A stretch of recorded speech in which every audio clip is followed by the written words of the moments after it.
Standard 8 Gujarati workbook chapter 12 semester 2 શીતી.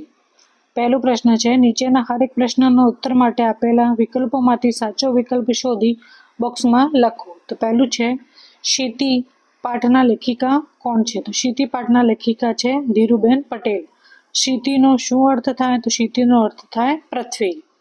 C option सही हो जाएगा इसका. आगे है, શીતી નાટકમાં કયું પાત્ર નથી? તો શીતી નાટકમાં સુરબાલા પાત્ર છે એ નથી. શીતી ભણવા માટે ક્યાં ગઈ હતી? તો શીતી એ વિલાયત ગઈ હતી ભણવા માટે. સંતોષભાઈના ઘરનું સૌથી વધારે ધ્યાન કોણ રાખે છે? તો ચારુબાલા જે છે એ સંતોષભાઈના ઘરનું ધ્યાન રાખે છે. કોણ નાનપણમાં વિલાયતી ઢીંગલી જેવી દેખાતી હતી? તો શીતી છે એ વિલાયતી ઢીંગલી જેવી દેખાતી હતી નાનપણમાં. આગળ આપેલું છે બીજું પ્રશ્ન કે ક્રોસમાં આપેલા શબ્દોમાંથી યોગ્ય શબ્દ પસંદ કરીને ખાલી જગ્યા પૂરો. તો પહેલું છે, શું ઘર છે? હું એકલી જ જાણે બધાની દાસી. આગળ આપેલું છે બીજું, આ ઘરમાં આવીને તમારા બધાની સુખ સગવડ સાચવવા જાત ઘસી નાખી એ જ ગુનો. મારે કંઈ બીજું કામ ઓછું છે કે નાના છોકરાની માફક તમારા ચશ્મા સંતાડવા બેસું? સારું જાઉં છું, હું શોધી કાઢું, તું ઉપાધિ ના કરતી. કહેજો કે કીટીને પલાખા પૂછતો હતો. છઠ્ઠું છે, આજે તો શું કીટી તોતડું બોલતી ત્યારથી જ એ જ જોતી આવી છું. તોતડું બોલતી હતી ત્યારથી જ એ જ જોતી આવી છું. આગળ આપેલું છે, હું વેતરું કરીને મરી જાઉં તોય મારી સાથે બોલવાનું એક અક્ષર ના મળે. આઠું છે, કોને ખબર કેવા ગ્રહ છે કે પેટની છોકરીએની હું અકારી લાગુ છું કે કેવા ગ્રહ છે. આગળ આપેલું છે, શીતી 5 વર્ષની હતી ત્યારથી બાપુજી સાથે વિલાયત રહી છે. દસું, કલ્યાણી બા જેવો એનો સ્વભાવ હશે તો એ બહુ વાતોડિયન હશે. શીતીબેન એ તો છે જ નકામી છોકરી, એનો લવાશે સાંભળશો નહીં. આગળ આપેલું છે રાઈટ રોંગ. ત્રીજો પ્રશ્ન કે નીચેના વિધાનો સામે ખરા વિધાન સામે રાઈટ અને ખોટા વિધાન સામે ક્રોસની નિશાની કરો. પહેલું છે, કેતકીને શાંત બેસી રહેવું વધારે ગમે છે. તો ના, ગલત છે. શીતી સંતોષભાઈની સગી બહેન છે. તો એ બી ગલત છે. ત્રીજું, શીતી પરદેશમાં 20 વર્ષ રહી હોય ભારતીય પહેરવેશ આવી છે. ત્રીજું છે કે શીતી પરદેશમાં 20 વર્ષ રહી તોય ભારતીય પહેરવેશમાં આવી છે. તો હા, રાઈટ હે. સંતોષભાઈ પણ એમના પપ્પા જેવા જ કહાગરા છે. તો બી રાઈટ હે. શીતીએ પોતાના નામે થયેલી મિલકત સંતોષભાઈ પાસેથી લઈ લીધી. તો ના, નથી લીધી. ચારુબાલાના મતે જમીનની કટાકૂટ બહુ વસમી છે. એ બી ગલત છે. આગળ આપેલું છે ચોથો પ્રશ્ન, નીચેના વાક્ય કોણ બોલે છે તે લખો. એક વખત કહ્યું ને મારું માથું નહીં ખા. તો આ કોણ બોલે છે? ચારુબાલા. હવે મારાથી વધારે વેઠાવાનું નથી. તો આ કોણ બોલે છે? ચારુબાલા. બળિયું રહેવા દો, નકામાં ક્યાંક પડશો આખડશો તો નવી પંચાયત કરશો. તો આ કોણ બોલ્યું? આ બી ચારુબાલા બોલી. આગળ છે ચોથું, કેવી વાત, તમારા બેન અને તમને જ ખબર નથી. તો આ કોણ બોલ્યું? કેતકી. એના બા એટલે તમારા બા નહીં કેમ બાપુજી? તો આ કોણ બોલ્યું? કેતકી. ના, મારી બા તો મને યાદ જ નથી. હું તો છેક નાનો હતો ને. તો આ કોણ બોલ્યું? સંતોષભાઈ. સાધુ, કોઈ વાર મારે તો આ કાયમનું લાગ્યું છે. તો આ કોણ બોલ્યું? ચારુબાલા. આગળ આપેલું છે આઠમો પ્રશ્ન, સાવકા તોય નણંદ. તો આ કોણ બોલ્યું? ચારુબાલા. નકામું, તમને કેટલું વધુ કહી નાખ્યું. તો ચારુબાલા. આગળ છે 10મું, શીતી ફોઈ તમે તો ગોરા નથી, મારા જેવા જ છો. તો આ કોણ બોલ્યું? કેતકી. આગળ છે તારી ફોઈ છું પછી તારા જેવી જ ના હોઉં. તો આ કોણ બોલ્યું? શીતી. આગળ છે ગઈ ત્યારે તું છેક આવડી હતી, કીટી કરતાંય નાની, તો સંતોષભાઈ બોલ્યા. આગળ આપેલું છે પાંચમો પ્રશ્ન. નીચે આપેલા જોડકા જોડો અ અને બ અને વચ્ચે ઉત્તર લખવાનું છે. પહેલું છે કીટકી, કેતકીનો આવશે ડી. કહેજો કે કીટીને પલાખા પૂછતો હતો. ચારુબાલા આ આવશે એ પણ તોય આપણે નિરાશ થવાની તૈયારી કરી રાખવી જોઈએ. સંતોષ તેનું બી આવશે. આ બધું શું છે મને કંઈ સમજાતું નથી. આગળ છે શેટી, સી આવશે ઓહો કેવું ગજબ, મને લાગે કે જાણે ફરી પાછી માં અને પપ્પા પાસે જ પહોંચી ગઈ છો. આગળ આપેલું છે પ્રશ્ન. નીચેના પ્રશ્નોના ઉત્તર એક વાક્યમાં લખો. શીતી ક્યારથી વિલાયત ગઈ હતી? તો શીતી 5 વર્ષની હતી ત્યારથી વિલાયત ગઈ હતી. આગળ બીજો પ્રશ્ન છે કે સંતોષભાઈના ઘરની કઈ વ્યક્તિ બોર્ડિંગમાં મોટી થઈ હતી? તો સંતોષભાઈના ઘરમાંથી સંતોષભાઈ પોતે બોર્ડિંગમાં મોટા થયા હતા. આગળ આપેલું છે ત્રીજો પ્રશ્ન. શીતી કેટલા વર્ષ પછી પાછી વતનમાં આવી? તો શીતી 20 વર્ષ પછી વતનમાં પાછી આવી. ચારુબાલાને શીતી શું સગી થાય? તો ચારુબાલાને શીતી સાવકી નણંદ થાય. શીતી નાટકમાં કુલ કેટલા પાત્રો છે ને કયા કયા? તો શીતી નાટકમાં કુલ 4 પાત્રો છે. તો સંતોષભાઈ અને ચારુબાલા, તેમની દીકરી કેતકી અને કીટી અને તેમની બહેન શીતી. તો આ 4 પાત્ર છે નાટકમાં. આગળ આપેલું છે નીચેના પ્રશ્નોના ટૂંકમાં ઉત્તર લખો. તો પહેલું છે શીતી 20 વર્ષ વિલાયતમાં રહીને પરત આવી ત્યારે તેનો દેખાવ અને પહેરવેશ કેવો હતો? તો શીતી 20 વર્ષ વિલાયતમાં રહીને આવી ત્યારે તે 25 વર્ષની નાજુક યુવતી દેખાય છે. હાથમાં 2 બંગડી, રંગીન સાડી, કપાળમાં ચાંદલો, તદુપરાંત ડૉક્ટર થયાનું કે 20 વર્ષ વિલાયતનો કાઢ્યાનું એનામાં એકેય લક્ષણ નથી કે વિલાયતથી આવી છે એવું દેખાતું નથી. આગળ આપેલું છે બીજો પ્રશ્ન. શીતી નાટકમાં તમને સૌથી વધારે કોનું પાત્ર ગમ્યું, શા માટે? તો મને સૌથી વધારે શીતી ફોઈનું પાત્ર ગમ્યું, કારણ કે શીતી સંતોષભાઈની સાવકી બહેન છે. પિતાએ તેને નામની મિલકત લખી આપેલી છે, તેમ છતાં પોતે પોતાનો અધિકાર છોડીને બધું ભાઈને અર્પણ કરી દે છે. તો મને શીતીનો પાત્ર ગમે છે. આગળ આપેલું છે ત્રીજો પ્રશ્ન. ચારુબાલાના સ્વભાવની શી વિશેષતા છે? તો ચારુબાલા ઘરનું કેન્દ્ર બિંદુ છે. તે ઘરના બધા સભ્યોની સુખ સગવડ સાચવવા જાત ઘસી નાખે છે. બધાનું ધ્યાન રાખતા રાખતા ક્યારેક ચીડાઈ પણ જાય છે. કેતકી તેના પપ્પા સાથે વધારે પડતી વાતો કરે તોય એને કઢે છે. આ બધું ચારુબાલાના સ્વભાવમાં હોવા છતાં તેમાં રહેલી આંતરિક માનવતા આપણને આકર્ષિત જાય છે. આગળ આપેલું છે 8મો પ્રશ્ન. આ પ્રશ્ન તમારે નોટબુકમાં લખવાના છે ને એને આપણે નમવું છે. આપેલા વાક્યને અર્થની સામે મેળ ના ખાતા વાક્યની સામે ક્રોસની નિશાની કરો. તો ઉદાહરણ આપેલું છે કે અરે તારે થોડા દહાડા તો થોભવું જ પડશે. તો એનું શું કે તારે થોડા દિવસ પણ રાહ જોવી નહીં પડે. તો આ ગલત આવશે. તેનું આ પહેલું છે દાદાજી ચશ્મા વિના વાંચી શકતા નથી. તો ચશ્મા વિના દાદાજીએ કંઈ ફેર પડે નહીં. તો આ ગલત છે. આગળ આપેલું છે મોન્ટુને દાળ ભાતમાં લીંબુ તો જોઈએ જ જોઈએ. તો મોન્ટુ લીંબુ વગરના દાળ ભાત તો ગરાઈને ખાય. તો આ ગલત છે. લીંબુ જોઈએ તો પછી ખાય કઈ રીતે? આગળ આપેલું છે ત્રીજું. મારું તો કંઈ નક્કી નહીં, હું સમારોહમાં ન પણ આવું. તો આનું શું આ ગલત આવશે? બ કે મારું તો નક્કી જ છે કે હું સમારોહમાં નહીં જ આવું.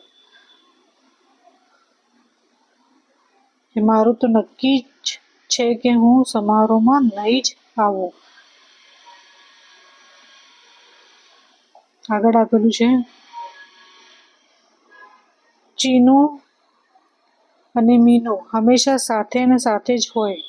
ચીનુ અને મીનુને ભાગ્યે જ સાથે હોય. તો આ ગલત આવશે.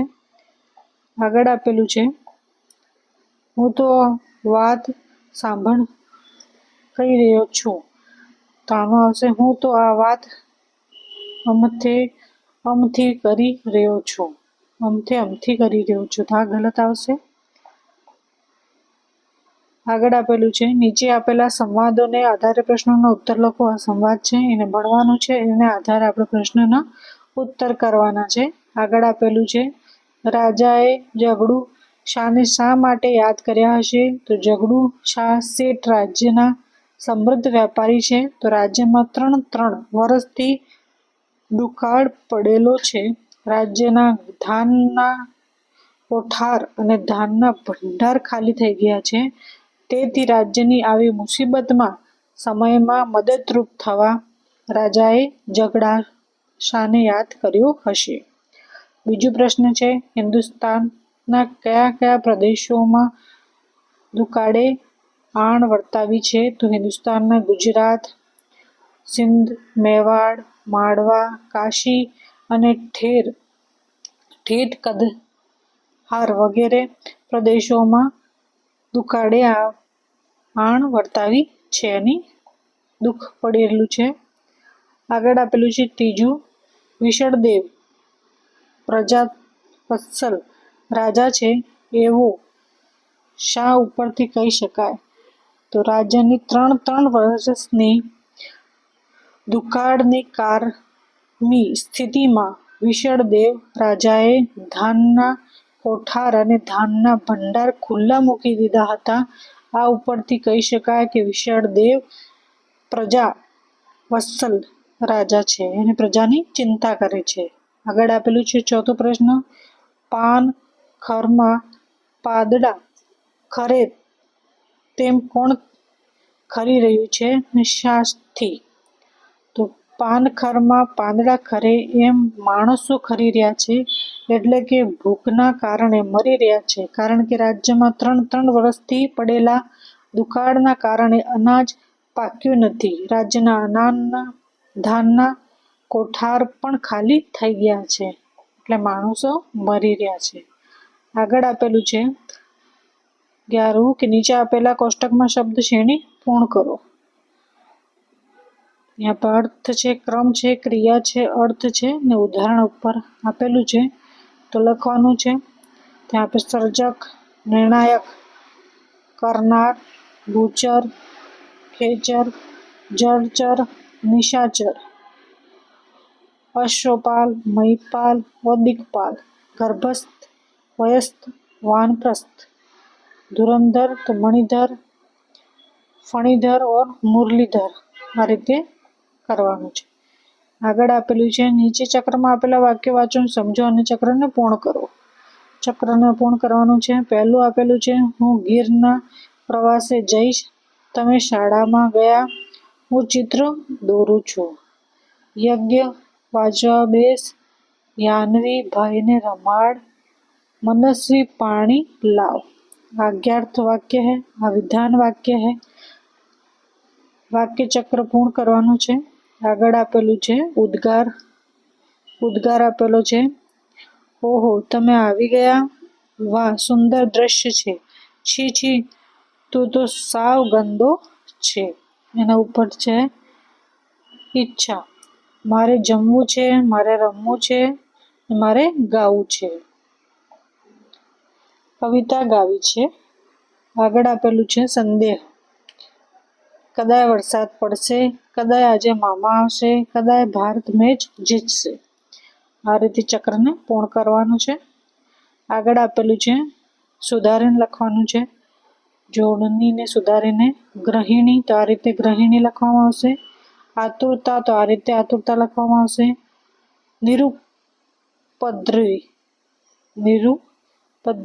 તો આ રીતે ગુનો, ઉપાધિ, ઉલટું, શીખવાડવું આ રીતે લખવાનું છે. હોશિયાર, બિચારા, મિનિટ, વિલાયત, નાજુક, વિચિત્ર, મિલકત. આ રીતે સુધારીને લખવાનું છે. માત્રાઓની ભૂલ છે એટલે એને સુધારીને લખવાનું છે. આગળ આપેલું છે સમાનાર્થી શબ્દ નીચે આપેલા શબ્દોના સમાનાર્થી શબ્દ લખો. ક્ષિતિ, ક્ષિતિનું શું થશે? પૃથ્વી. આંતરિક, અંદરની. આતુરતા, અધીરાઈ. નિરુપદ્રવી અને શાંત. ઈશારો, સંકેત. વેઠવો, સહન કરવો. અકારો, અપ્રિય.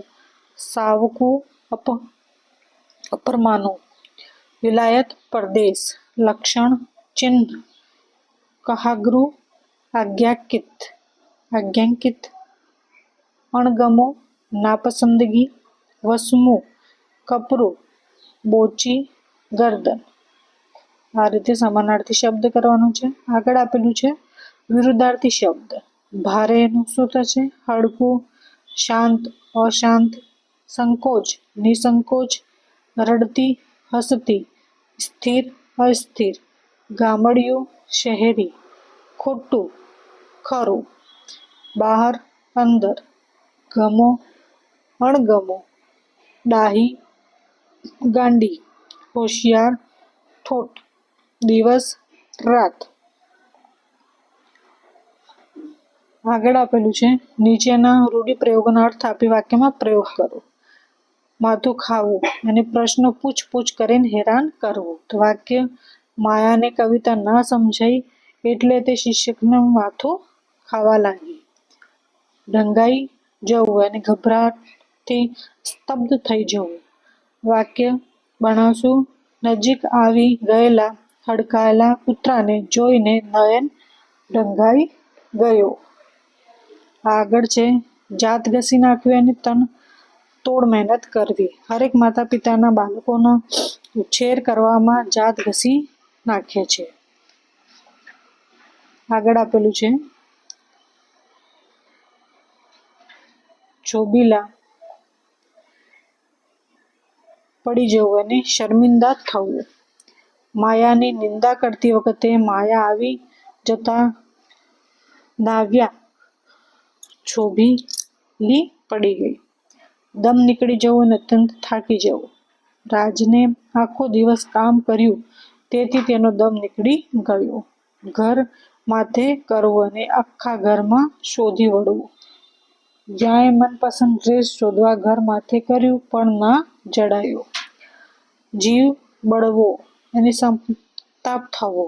પુત્રે 2 લાફા મારી દીધા પણ ગુસ્સો ઉતર્યો પછી પિતાનો જીવ બળ્યો. આગળ આપેલું છે છબરટો વાળવો, ઘોટાળો કરવો. નયન કામ તો સારું કરતા માંગતો હતો પણ તેને છબરડો વાળ્યો. તપી જવું અને ગુસ્સે થવું. રાજન ક્રોધી છે, તેઓ વાતમાં તપી જાય છે. આ રીતે વાક્ય કરવાનું છે. આગળ આપેલું છે ક્રોસમાંથી યોગ્ય પ્રત્યય પસંદ કરીને ખાલી જગ્યા પૂરો. ની, નો, ના, નો. શિક્ષકનો સ્વભાવ ખૂબ સારો છે. નરસિંહ મહેતાના પદો સાંભળવા ગમે છે. કુદરતની શોભા અપાર છે. અમને વાર્તા સાંભળવાનું વ્યસન થઈ ગયું છે. આ રીતે કરવાનું છે. આગળ આપેલું છે ક્રોસમાં આપેલા वाक्य प्रकार ने योग्य वाक्य सामे लखो। प्रश्नार्थ वाक्य है कि विधान वाक्य है, उद्गार वाक्य है कि संदेह वाक्य है। राजूथी कदाय ए काम ना पण थाय तो संदेह वाक्य। किशोर रमे छे तो विधान वाक्य। प्रवास शा माटे करवो जोईए तो प्रश्नार्थ वाक्य। वाह केवुं अद्भुत दृश्य छे तो उद्गार वाक्य। આગળ આપેલું છે ફકરો આપેલો છે તેને પ્રથમ ભાષામાં અનુવાદ કરવાનો છે.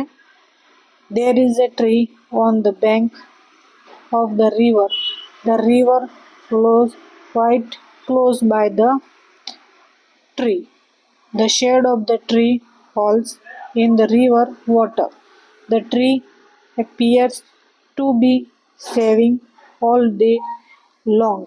It seems as if it were playing with the river water.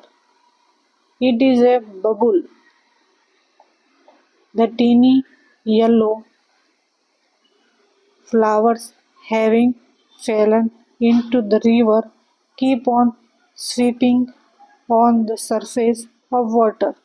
The water of the river carry the sparkling yellow flowers fair fair away. इस तरह से आपको ट्रांसलेट करना है। उसके बाद है प्रवृत्तियां। उदाहरण, ખેંચાણ કરે તેવું તો આકર્ષક, એને શું કહેવાય? આકર્ષક. પતિની બહેન તો નણંદ, ઘણી વાતો કરવાની ટેવવાળી તો વાતોડિયન, જીભ થડકાવીને કરતો નકાર અને ડચકાર, અર્થહીન બોલવું તે લવારો, દયા ઉપજે એવું દયામણું, स्वस्थ नहीं एवं तो अस्वस्थ। तो में आ सर्कल भी करना है। इस तरह से अस्वस्थ, वातोड़ियन, नणंद, आकर्षक, डचकार, दयामणु, लवारो, वातोड़ियन, इस तरह से आपको सर्कल भी करना है।